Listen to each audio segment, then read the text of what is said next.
melihat learning management system bagi para pengajar praktik. Tampilan awal adalah seperti ini. Jadi sebagai pengajar praktik, kita bisa mengakses hampir semua menu karena kita memiliki role sebagai teacher juga, namun di sini sebagai non-editing teacher. Kita bisa membuka paket modul 1, paket modul 2, lokakarya, pendampingan individu sampai ke penutup. Namun, kita perlu tahu bahwa paket modul 1 sampai paket modul 3 merupakan wilayah fasilitator dan para CGP. Jadi sebagai pengajar praktik kita bisa mengaksesnya, namun tidak berkepentingan untuk melakukan input apapun.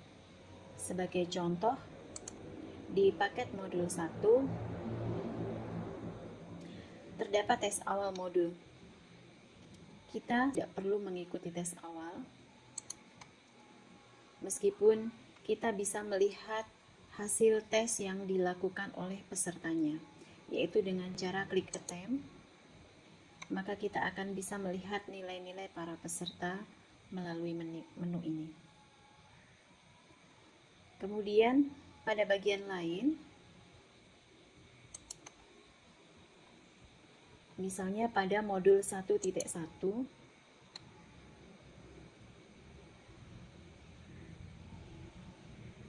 juga terdapat banyak aktivitas yang merupakan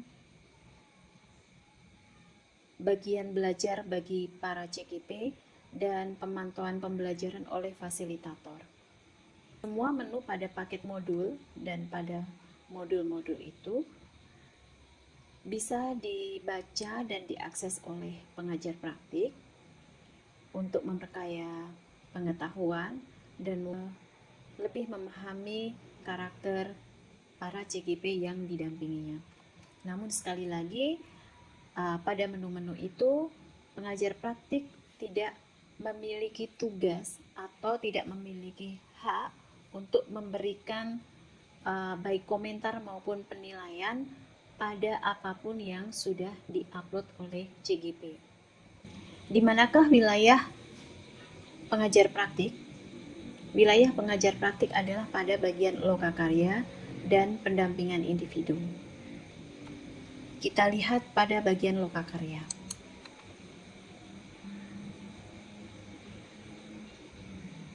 Pada bagian lokakarya terdapat menu lokakarya perdana sampai lokakarya 9. Menunya bisa dibilang hampir sama. Kita cek pada bagian lokakarya perdana. Di sini terdapat 4 aktivitas yang bisa diakses oleh CGP maupun pengajar praktik.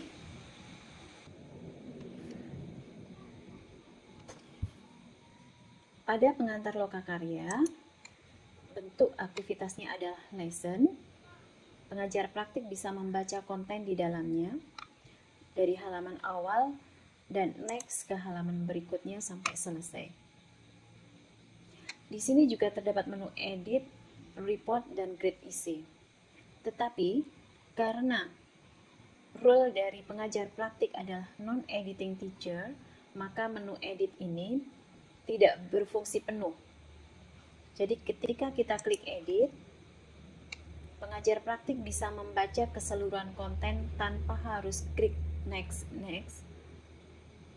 tapi dia bisa melihat halaman-halaman berikutnya langsung pada halaman yang sama. Pengajar praktik tidak bisa mengedit halaman ini, jadi menu editingnya tidak bisa diakses oleh pengajar praktik.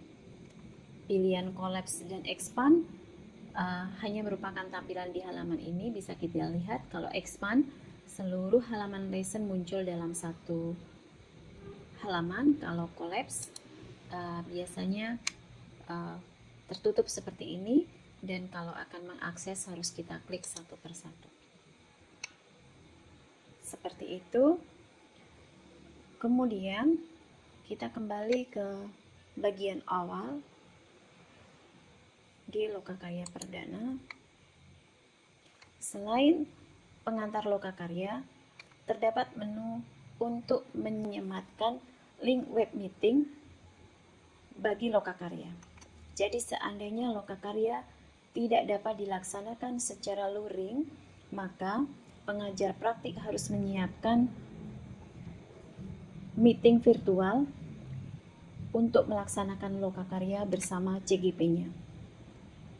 Jika kita klik, akan terdapat pengantar yang bisa diedit dan enter the room untuk memasuki ruang virtual meeting. Ketika kita akan menyematkan link virtual meeting, pengajar praktik bisa meminta bantuan kepada admin LMS di kelasnya masing-masing. Menu editing di sini tidak berlaku sepenuhnya untuk pengajar praktik. Jadi saya ulangi, link Gmeet ini digunakan ketika lokakarya tidak dapat dilaksanakan secara luring ataupun salah satu CGP dari pengajar praktik tersebut tidak bisa hadir pada saat lokakarya dan minta difasilitasi dengan ruang virtual meeting. Ini bisa digunakan untuk menyematkan link virtual meeting. Menu berikutnya adalah kuesioner pemilihan CGP terhadap pengajar praktik pada lokakarya dan kuesioner ekspektasi peserta pada lokakarya. Ini untuk lokakarya perdana. Pengisian kuesioner nanti akan kita pelajari pada video yang lain. Menu berikutnya yaitu laporan lokakarya perdana yang hanya bisa diakses oleh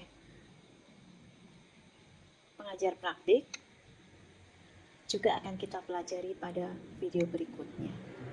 Sekian dan terima kasih.